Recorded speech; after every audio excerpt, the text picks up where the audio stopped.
Super 6 హామీలో పూర్తిగా కాకపోయినా కొద్దో గొప్ప ఒక గ్యాస్ కనెక్షన్, ఉచిత గ్యాస్ కనెక్షన్లు తప్ప సూపర్ 6లో ఒక్క హామీ కూడా నెరవేర్చిన పాపాన పోలేదు ఈ ప్రభుత్వం ఈ 10 నెలల్లో. కానీ ఈరోజు ఒక ప్రచార ఆర్భాటం, ప్రతి నెల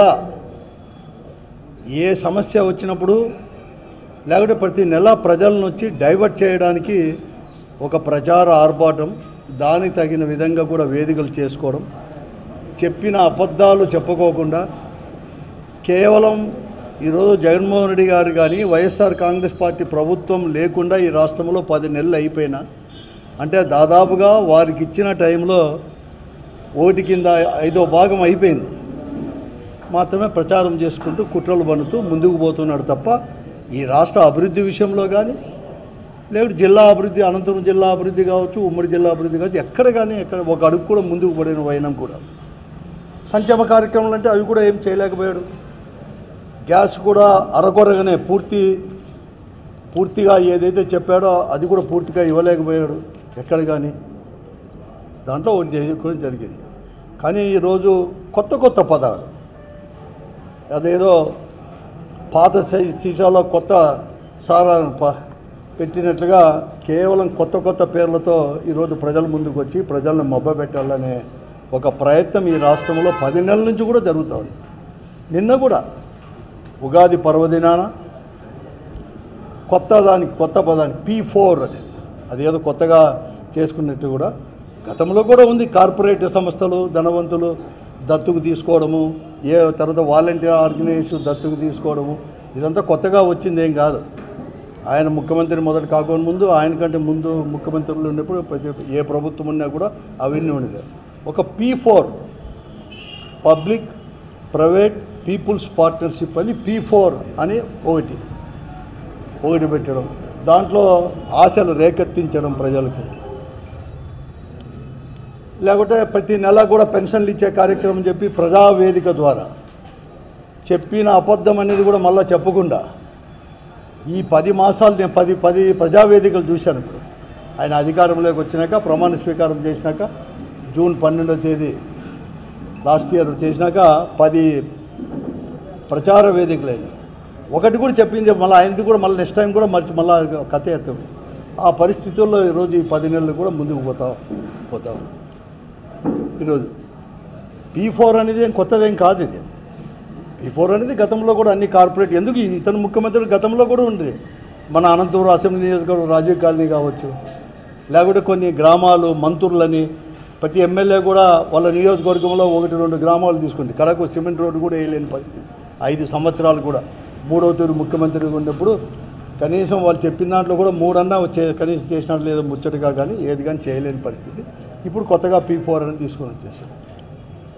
దీంట్లో ఆయన చెప్పేది ఏమంటే, కొత్తగా చెప్పేది ఏమంటే అసలు పావర్టీ అనేది కూడా లేకోకుండా చేస్తానని చెప్పేసి,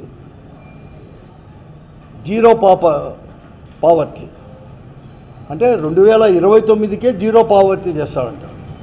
ఈరోజు 2,20,000 ఉండే తలసరి ఆదాయము, కుటుంబ తలసరి ఆదాయాన్ని 5,20,000కు 29కే చేరుస్తాడు.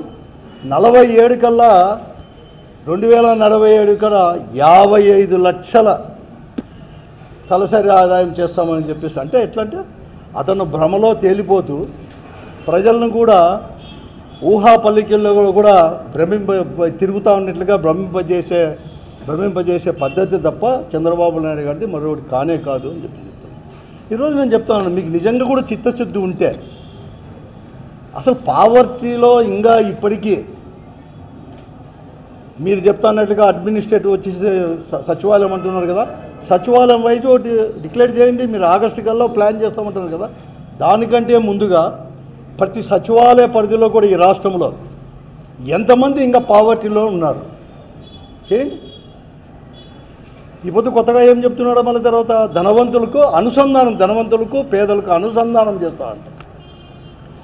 ఒక దిక్కేమో జాతీయ పత్రికల నుంచి ప్రతి ఒక్కరికి కూడా నేషనల్ అనాలిసిస్లో అందరూ కూడా చెప్తున్నారు వ్యత్యాసం పెరిగిపోతూ ఉంది. ధనవంతులకు పేదలకు వ్యత్యాసం అనేది పెరిగిపోతూ ఉంది. ధనవంతులు పెరుగుతూ ఉన్నారు, పేదలుగానే ఇంకా కూడా మిగిలిపోతూ ఉన్నారు, ఇంకా తగ్గుతూ ఉన్నారు అని చెప్పి ఓ దిక్కు జాతీయ సర్వేలు అన్నీ కూడా చెప్తూ ఉంటే ఈ దేశంలో స్వాతంత్రం వచ్చినప్పటి నుంచి కూడా అభివృద్ధి అనేది కాలేదని చెప్పను, అయినా కూడా వారితో పాటు కాలేదని పోతా అంటే ఇతను తగ్గిస్తాడు, అందరినీ సమానం చేస్తాడు అని చెప్పడం ఇది ఒక పెద్ద బూటకం తప్ప, ప్రజలను మోసం చేయడం తప్ప మరొకటి కానే కాదు. ఇంకొక మాట, నిన్న కూడా పెన్షన్లు ఇచ్చేటప్పుడు ప్రజావేదిక ద్వారా ఒక మాట చెప్పారు ఒంగోలు దగ్గర. ఎందుకంటే అప్పుడు కూడా ఇక్కడ కూడా చెప్పడం జరిగింది, 2 తూర్లు వచ్చేసాడు ఇక్కడ కూడా, మన జిల్లా ఉమ్మడి జిల్లాలో కూడా 2 మార్లు కూడా తిరగడం జరిగింది. దాంట్లో చెప్తూ జగన్మోహన్ రెడ్డి గారు 5 సంవత్సరాల్లో అతను నొక్కిన బటన్ కంటే కూడా మొత్తం విలువ అతను ఇచ్చిన పెన్షన్లు అని అంటాను. కాదేం లేదు, నువ్వు బటన్ నొక్కడం అంటే అంత వ్యంగ్యంగా నువ్వు మాట్లాడాల్సిన పని లేదు. జగన్మోహన్ రెడ్డి గారు ప్రజలకు అర్థమయ్యేటట్లు బటన్ నొక్కడం అంటే, ఇంతవరకు ఏ సంక్షేమ కార్యక్రమం చూసినా కూడా ఆ రోజు రాజీవ్ గాంధీ గారు ప్రధానమంత్రిగా ఉన్నప్పుడు 25-30% అనేది కూడా లీకేజెస్ ఉన్నాయి, ప్రతి దాంట్లో కూడా ఉన్నాయి. తర్వాత అన్నీ కూడా ఎక్కడ ఉన్నాయంటే అటువంటికి ఎక్కడ కానీ ఆస్కారం లేకుండా మధ్యవర్తులకు కానీ లంచగొండలకు కానీ వేరే వాళ్ళకి ఆస్కారం లేకుండా నేరుగా ఒక బటన్ నొక్కడం ద్వారా ఇప్పుడు వచ్చిన టెక్నాలజీని ఉపయోగించుకొని నేరుగా ప్రజల ఖాతాల్లోకి తీసుకొని పోవడం అంత తప్ప మీరు వ్యంగ్యంగా మాట్లాడాల్సిన అవసరం లేదు అంటాను. ఈరోజు నువ్వు ఎట్లా చెప్తావు, ఎట్లా తీసుకొస్తావు? భవిష్యత్తులో ఇస్తానంటున్నావు కదా, ఇంకా కూడా నేను సూపర్ 6 ఇస్తానంటున్నావు కదా, నువ్వు ఏ పద్ధతిలో ఇస్తావు చెప్పు? మళ్ళా లంచగొండల చేతులు పోనిస్తావా? మధ్యవర్తుల చేతికి పోనిస్తారా? ఒకప్పుడు నువ్వే ముఖ్యమంత్రిగా ఉన్నప్పుడు 2004 వరకు కూడా మీరే ముఖ్యమంత్రిగా ఉన్నారు. ఆ ముఖ్యమంత్రిగా ఉన్నప్పుడు మీకు ఇచ్చిన పెన్షన్లు ఎంత 50. శాచ్యురేషన్ అన్న పదానికి అర్థం తెలియదు. అటువంటి రాజశేఖర రెడ్డి గారు ఏ సంక్షేమ కార్యక్రమం చూసినా ఇల్లు ఇచ్చే కావచ్చు, పెన్షన్లు 200 రూపాయలు ఆనాడు ఈ పెన్షన్లు ఇచ్చే కార్యక్రమం కావచ్చు, శాచ్యురేషన్ పదానికి అర్థం తీసుకొని వచ్చి చేయొచ్చు అని నిరూపించినాడు డాక్టర్ వైఎస్ రాజశేఖర రెడ్డి గారు ముఖ్యమంత్రి అయిన తర్వాత. మళ్ళా జగన్మోహన్ రెడ్డి గారు మళ్ళీ కూడా ఒక అడుగు ముందుకు వేసి ఈరోజు పెన్షన్లు కాదు, పెన్షన్లతో పాటు ఇది కూడా ఇవ్వాలి, 1000 రూపాయలే కాదని చెప్పి తీసుకుంటూ వచ్చినాడు. ఈరోజు నేను ఒకటే అడుగుతున్నాను, ఇదే చంద్రబాబు నాయుడు గారు కానీ తెలుగుదేశం పార్టీ వారికి నాయకులకంతా నేను ఒకటే అడుగుతున్నాను, అందరికీ కూడా, ఉప ముఖ్యమంత్రి నుంచి ముఖ్యమంత్రి ఉప ముఖ్యమంత్రులు కూడా. ఆ రోజు 2024 జనవరి నుంచి మార్చి ఏప్రిల్ వరకు కూడా ఈ రాష్ట్రంలో 66,34,742 మందికి పెన్షన్లు ఇచ్చేవారు. 66,34,000. కానీ ఈరోజు మీరు ఇస్తున్నది ఏమి? పోయిన నెలలో ఈ నెలలో ఇచ్చేసింది నేనంటే నిన్న ఓటు శాంక్షన్ చేసింది కేవలం 63,27,000 మాత్రమే ఇచ్చేసింది.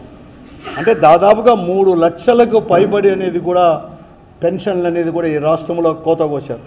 అంతెందుకు జిల్లా కేంద్రం ఈడే తీసుకోండి, మేమే జగన్మోహన్ గారు ముఖ్యమంత్రిగా ఉన్నప్పుడు 24 జనవరి ఫిబ్రవరి మార్చి ఏప్రిల్లో కూడా 23,662 ఏమో ఇస్తుంటే నిన్న శాంక్షన్ అయింది ఇక్కడ కేవలం 22,561. అంటే ఈ ఒక్క పట్టణంలోనే, మళ్ళా నియోజకవర్గం కాదు, ఈ అనంతపురం మున్సిపల్ తగ్గించడం జరిగింది.